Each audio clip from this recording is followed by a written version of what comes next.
पुस्तक जीवन को धन्य बनाने का महानतम अवसर, परम पूज्य गुरुदेव पंडित श्री राम शर्मा आचार्य जी का प्रवचन। ऑडियो 2। यह कीमत चुकाने का वक्त है। आप कीमत चुकाने के लिए आगे आइए ना। आप बीज बोने का प्रयास तो कीजिए। अगर आप बीज नहीं बोएंगे तो फसल कैसे काटेंगे? आप कहते हैं कि गुरुजी हम तो भजन करते हैं, भजन का हम क्या करें? केवल भजन से कोई बात बनने वाली नहीं है। भजन के साथ साथ पुरुषार्थ भी करो। जितने संत महामानव इस धरती पर हुए हैं उन्होंने पुरुषार्थ किया है, तब फल पाया है। आप इस तरह पड़े रहेंगे तथा 3 माला का जप करते रहेंगे तो आप घाटे में रहेंगे। आपको कुछ लाभ नहीं मिलने वाला है। आप वरदान मांगते रहिए, कोई भी देने वाला नहीं है। हमने पुरुषार्थ किया है, हाँ हमने भजन भी किया है, लेकिन भजन से कुछ नहीं होता। आप में से कोई भी ऐसा आदमी नहीं है जो पुरुषार्थ नहीं कर सकता है। आप कहते हैं कि हमारे पास क्या है, हम पुरुषार्थ कैसे करें? हम पूछते हैं कि अगर आपके पास धन दौलत नहीं है तो अकल तो है, आपके पास समय तो है, श्रम तो है, लगाइए ना इन्हें भगवान के काम में। समय की मांग को देखते हुए हम फिर से आप लोगों से यही प्रार्थना करते हैं कि यह महत्वपूर्ण समय है। आपको अपनी अक्ल, समय, श्रम, धन जो भी हो उसे भगवान के खाते में जमा करने का प्रयास करना चाहिए। इस समय महाकाल जो हिमालय में रहते हैं उनका 3 कार्य का आदेश है, उसे पूरा करने का प्रयास करें। इन कामों के द्वारा आप घाटे में नहीं रहोगे। ये बातें आपको अवश्य माननी चाहिए। पहला, युग संधि महापुरुषों की भागीदारी अवश्य निभाने का प्रयास करना चाहिए।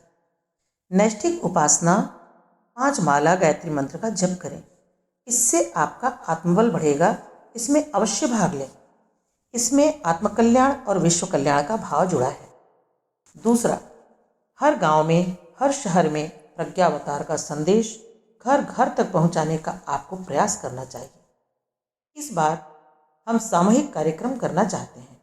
इसके लिए हम चाहते हैं कि कुछ लोग परिव्राजक के रूप में युग चेतना के संदेश को पूरे देश में पहुंचाने का प्रयास करें।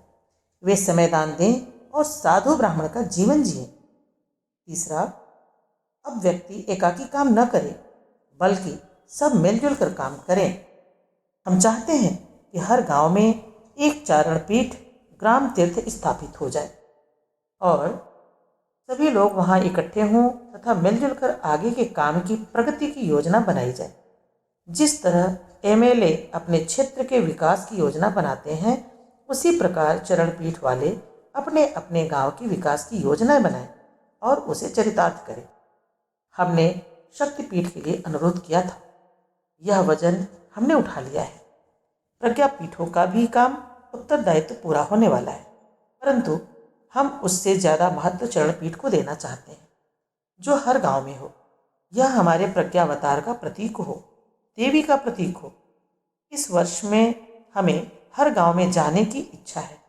अतः आप अपने अपने मित्रों, रिश्तेदारों को बोलकर हर गांव में एक चरणपीठ बनाने का प्रयास करें। इस चरणपीठ का काम कोई महंगा नहीं है, आप इसे सहज में पूरा कर सकते हैं। एक विवाह शादी में कम से कम खर्च 6,000 रुपये से नहीं होता है। चरणपीठ में तो उतना भी नहीं लगने वाला है। आप यह मानकर चलें कि आपको भगवान ने एक संतान चरणपीठ के रूप में दी है। आप अपना दिल चौड़ा तो कर लीजिए, हिम्मत तो कर लीजिए। इसके बाद आपका काम सरलता से हो जाएगा।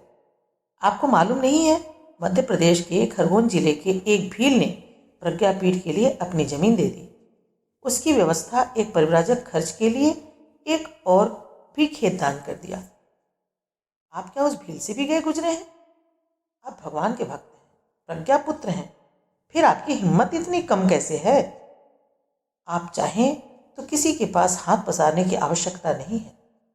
आप तो 1 बीघा जमीन बेचकर इस काम को कर सकते हैं। भगवान के भक्त इतने कंजूस एवं कायर, यह देखकर तो हमें आश्चर्य होता है। आपको इतना कृपण नहीं होना चाहिए। आप दूसरों पर दोष लगाते हैं कि अमुक ने समय नहीं दिया, अमुक ने पैसा नहीं दिया। आप अपने को तो पहले तैयार कर लें। हम आपको कह रहे हैं कि इतना ही नहीं, सबसे पहले आपको आगे बढ़कर काम करना चाहिए। आप स्वयं 200 रुपये देकर पहल कीजिए, फिर देखिए चरणपीठ बनता है या नहीं। आप तो लोगों से पहले 4 आना रुपया मांगते हैं। आप अगर स्वयं पहल करेंगे तो देखेंगे कि आप घाटे में नहीं रहेंगे। आप अपने से काम शुरू करें। हमने 6,000 रुपये में चरणपीठ बनाने की एक योजना दी है। उसमें 4 चीजें हैं।